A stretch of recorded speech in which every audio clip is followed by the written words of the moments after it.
across Nigeria. Please welcome the most beautiful hostess with the mostest, Monalisa Chinda.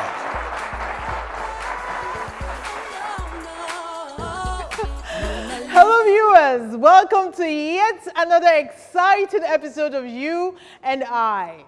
The leather industry plays a prominent role in the world's economy with an estimated global trade value of approximately $100 billion a year.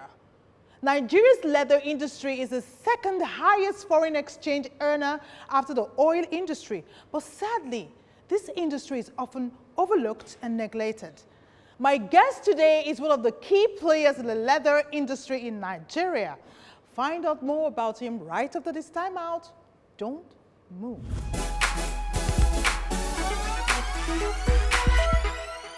To get your own alert for millions, open your savings account or the one where you get already at 10,000 naira. Join them and you fit to win 1 million naira, 2 million naira, 3 million naira every month. Grow your savings account reach 50,000 naira and you fit to win the open prize of 5 million naira. Other HON prices like over 100 fridges and generator, they ground too. So therefore, start the save your way to millions today. Use two hands. Waiting, I will not help. I don't tire for this life. Still loyalty full everywhere. I had this one, I only imagine my how many millions now. Not wait first. Sorry, not past Clara. I will go the company.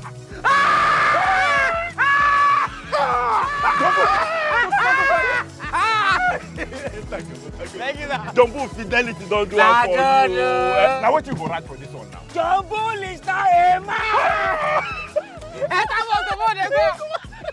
We're Fidelity. We keep our word.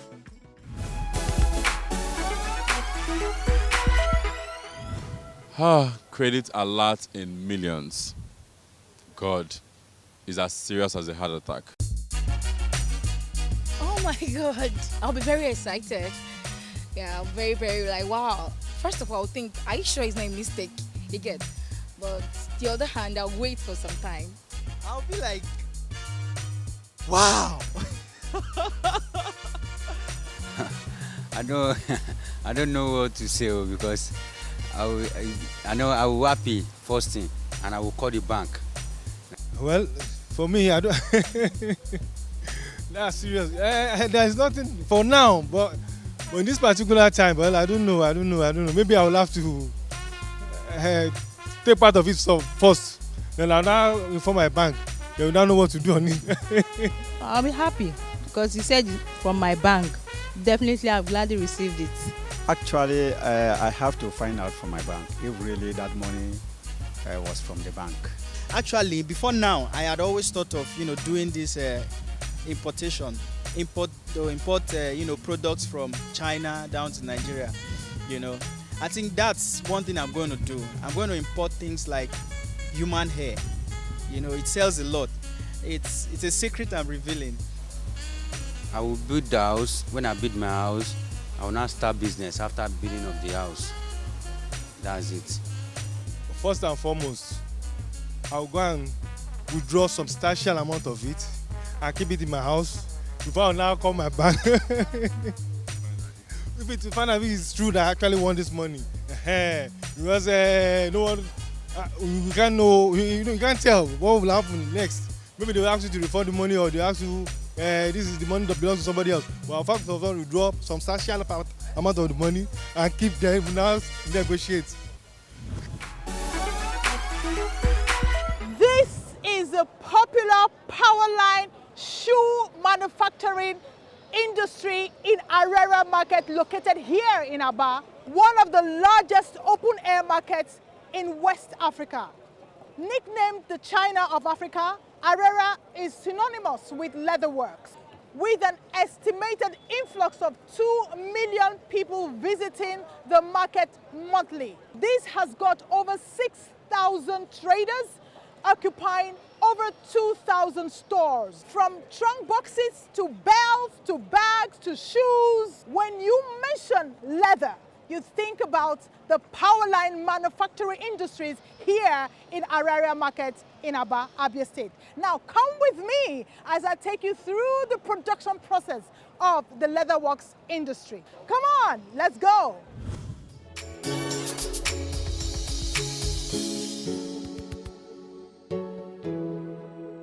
the ground floor of the shoe. We start by marking it first. This is the main, before we mark it, this is the material. Okay. This one that is being marked. Oh, this is here. already marked. Yeah, this one is marked already, yes. Okay. This one is to be cut now, because it's already marked. Okay. Yes. Okay. So this is the same thing. This is the same upper, beginning, startment. And then these are the. And these are the heels. Yeah, these are the soles. This one is locally made. This one is locally made. This is multicolored. Okay. Yes, multicolored color. Yes. This one is locally made too. Oh, thank this God. one We is have sourced, something yeah. from our own. This one is locally made. What's G? G is the brand name for the sole. Ah. The trademark for the owner. Good to have you here on the show of You and I. Thank you very much. Now, there's a ritual we usually do here in the show, which is you telling us the whole truth. You have to pledge that you say the truth and nothing but the truth. Okay? I pledge that I will tell you the truth, The whole truth. the whole truth, and nothing but the truth. So help me. So help me God. Fantastic. Okay, Honorable. I would like you to please tell me how did you start this whole business of shoemaking? In the early 60s, when we were importing shoes from Italy, Spain, and other footwear shoes were imported from, a time came at a HON market inside the town. There is a place called a HON market, now Aba Shopping Center. So somebody brought a shoe that peeled off. For that shoe to be repaired or to be amended.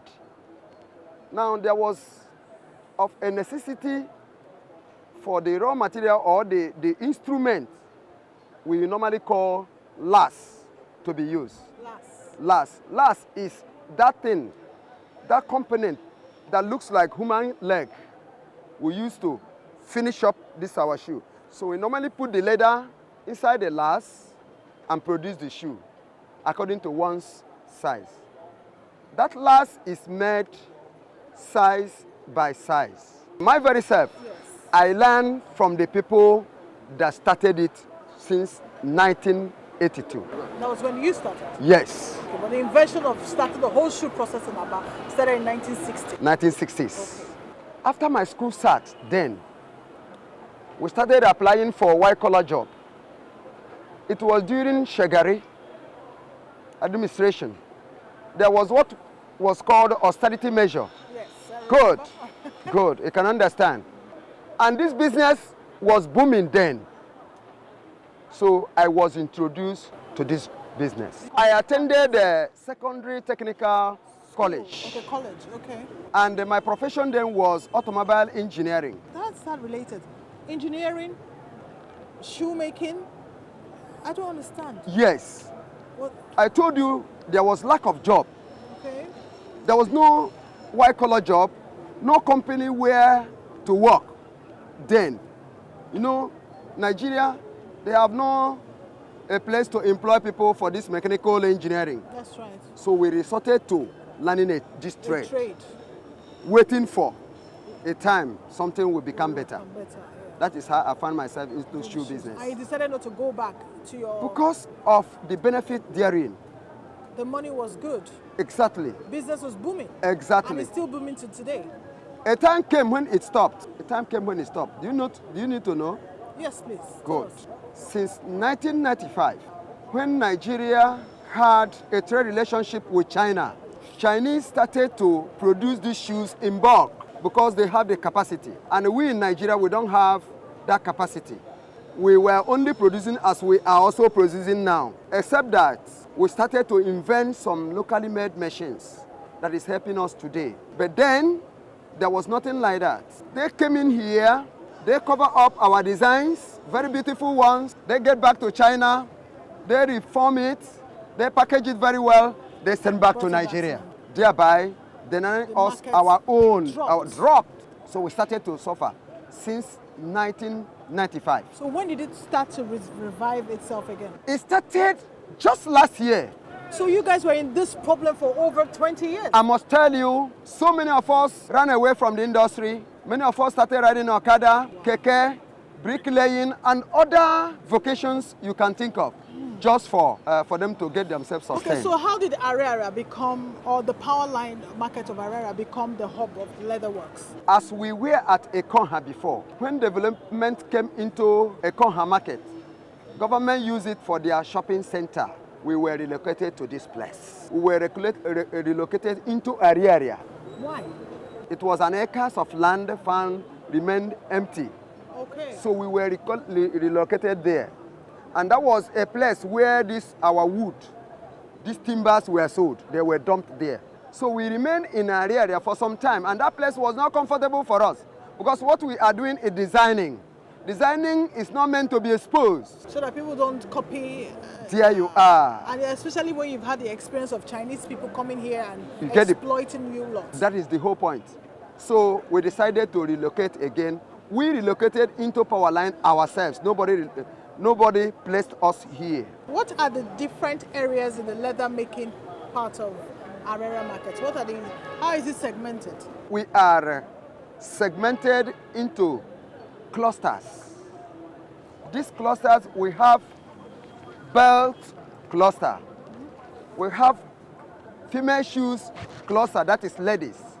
We have men's shoes cluster. We have bags cluster.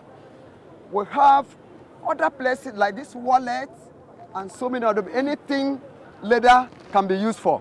We have clusters of them. Here in Powerline, we are specialized in producing ladies' shoes. Do you export the shoes and bags? Yes, of course. Yes, of course. Amazing. Immediately the Chinese started to bring in their shoes in large quantities. God used Cameroonians, Togo, Ghana, Ivory Coast, other parts of African countries to alleviate our sufferings. Because Nigerians prefer patronizing China-made shoes, which does not last long. Cameroonians discovered that our shoe lasts longer than Chinese ones. They are the people buying from us in bulk quantities. So we export to all these African countries. What has the government done for your leather works here in Arera? As I pledged to tell you the truth, the whole truth, and nothing but the truth. That's right, sir.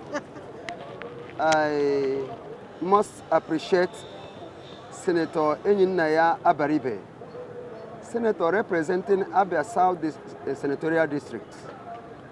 He is the first person that started to expose us to the world by taking us to Abuja for a trade fair, for Nigerians to see what can be produced here in Aba. And he took the leather and the garment people to Abuja. We appreciate him. Secondly, when the present governor took up his office, that is Dr. Okezie Ikpeazu, PhD, he saw, because of the applications we made, that there is a buried gold in this leather industry. I know you will get confused of a buried gold. Gold that is yet to be dug out, to be tapped out. That is to say, there is economy, that is revenue generation that can be gotten from leather products.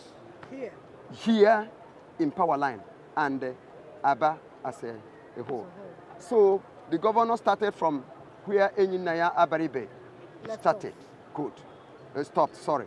You know, before our shoes could be able to get to European nations, good, you know, they must pass through a standard. That standard is what we are still lamenting until today. Why? What is wrong with our standards? Because we don't have the machineries. Yeah, the machineries to put those shoes to that level of standard. Europeans will... Have you placed this issue on the table of the government? Yes, we have. Since it wasn't easy for us to get to them. You have seen our position here. That's right. It wasn't easy, nobody to take us to where they are. So we started going through media, writing newspapers here in Powerline. If you go to the office, I will show you the number of newspapers we have exposed our goods in. We buy some pages. Some of them help us, some medias help us to showcase what we are doing, telling them. It was when these papers got to their table, then they read it.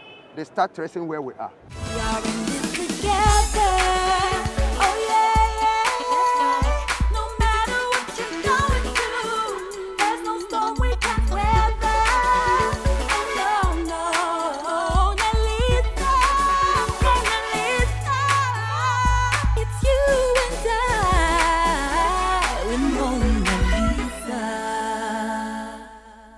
Welcome back. Sir, when people hear made in Aba or Aba made, what comes to their minds? Why do they feel that this might just be an inferior product? You know, in every beginning, there usually be lapses. There usually be imperfection. So when we started, as I told you, early 60s, when we got into 70s, 80s, since there was no enough material, facilities to help us produce to that standard, people were producing anyhow.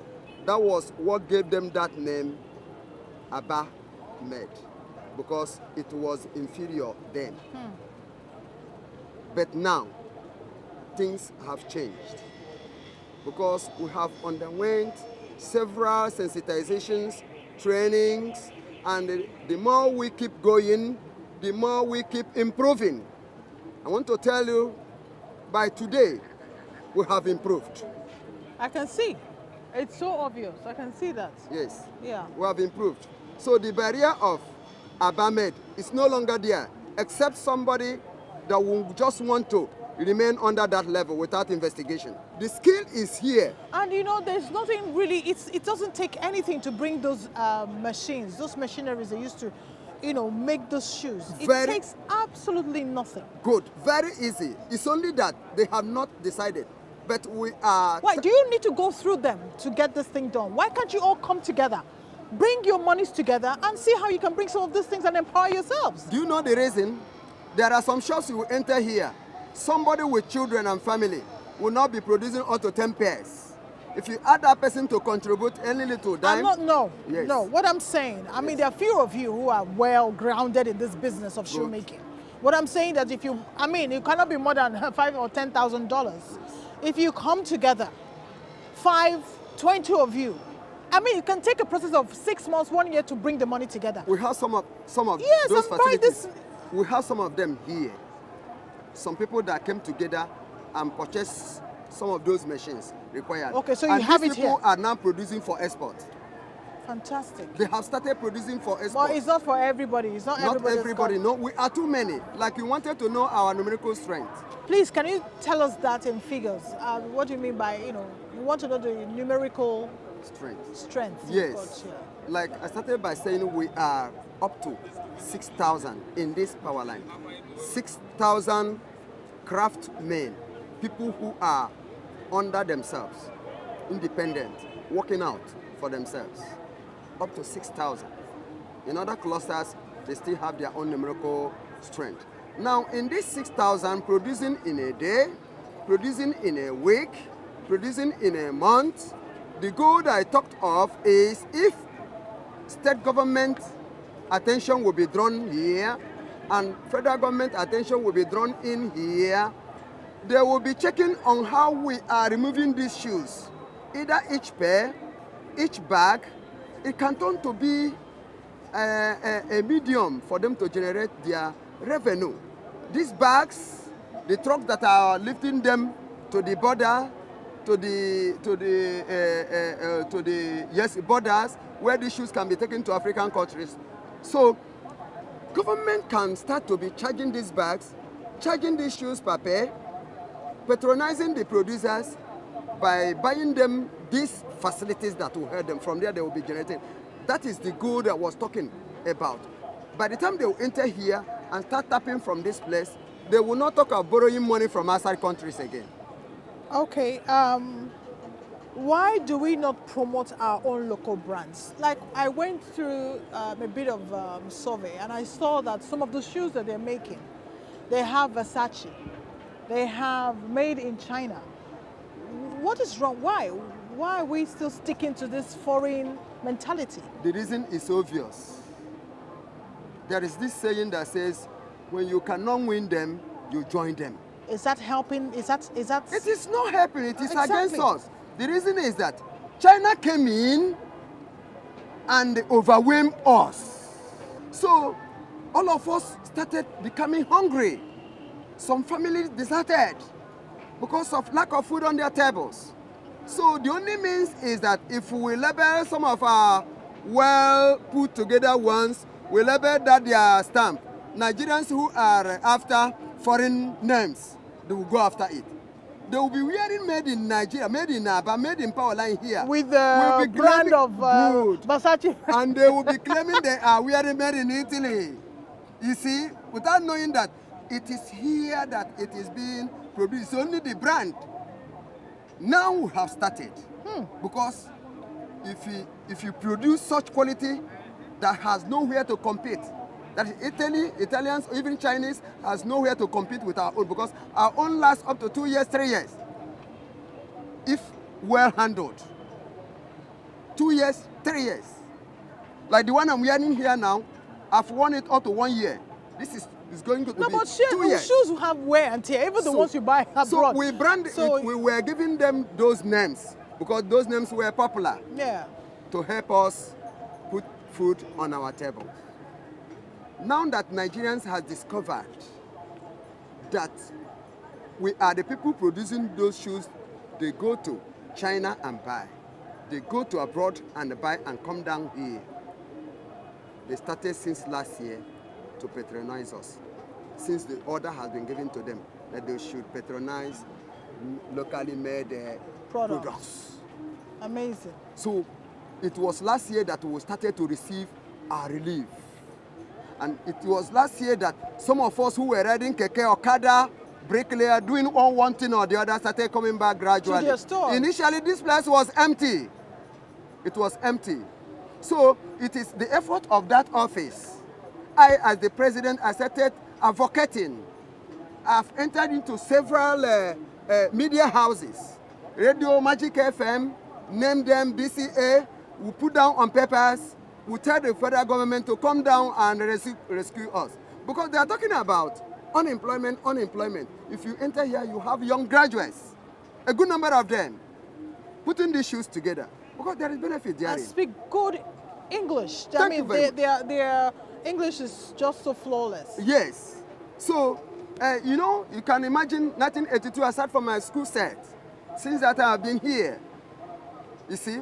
So, had it been we have helping hands then, and that will just push us a little bit further, today I could have been an instructor, a lecturer in leather colleges, bringing other ones up that they will put in these shoes to national standard.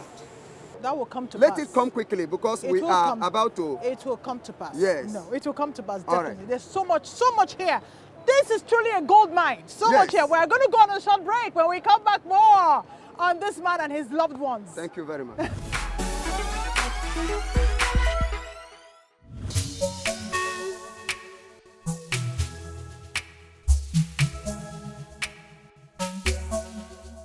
Now we're going to delve into your family. You're welcome. Yes. Okay, so you've been doing this shoe thing for quite a while now. Yes. Do you make shoes for your family, your kids? How many are they? Yes, about 6 of them I told you. Good. And my wife cannot go to the market for any shoe at all.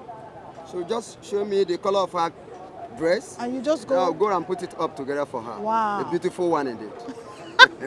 What about your children? My children, since I don't deal with the children's own, I go to my colleague and pick some for my children. That's very good. Yes. You still just go to patronize them. So the thing will keep rolling around. Rolling around. Exactly. Amazing. Yes. You're a wonderful person. Yes, sir. Thank you. Yeah, you're a wonderful person. So, sir, how proud of you of the Nigerian brand? I am proudly in Nigeria. And also proud of going about with any Nigerian made product. Like you can see me now from my leg to my head. And that's me too. My skirt is Nigerian made. Good. My top is Nigerian made. That is it. But my glasses no. So it is, I am proudly made in Aba Powerline. Powerline. This was sewn here in Powerline. Even this one, except No, the the tailors here are amazing. Good. They're amazing tailors. Fine here. and good. Fantastic. So everything on my body is made in Aba, Nigeria. Fantastic. Yes. Okay, guys, we have come to the end of this amazing, inspiring segment here in Aba Area Market. See you shortly at the studio. Don't go away. Wow, I'm sure you are amazed by the craftsmanship of the Nigerian leather designers. Please support our own. Buy made in Nigeria. On that note, we have come to the end of today's episode. Hope you tune in same time next week. It is still you and...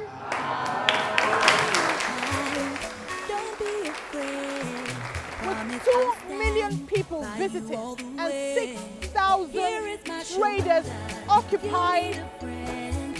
I'll be your anchor on Edit it now. Why are you putting this music through? Wow, this is becoming in. Find out more about him right over the stomach. Hot in here and oh God, see how it started naturally now. Why did it not break? Okay, so what do I do? What do I say now?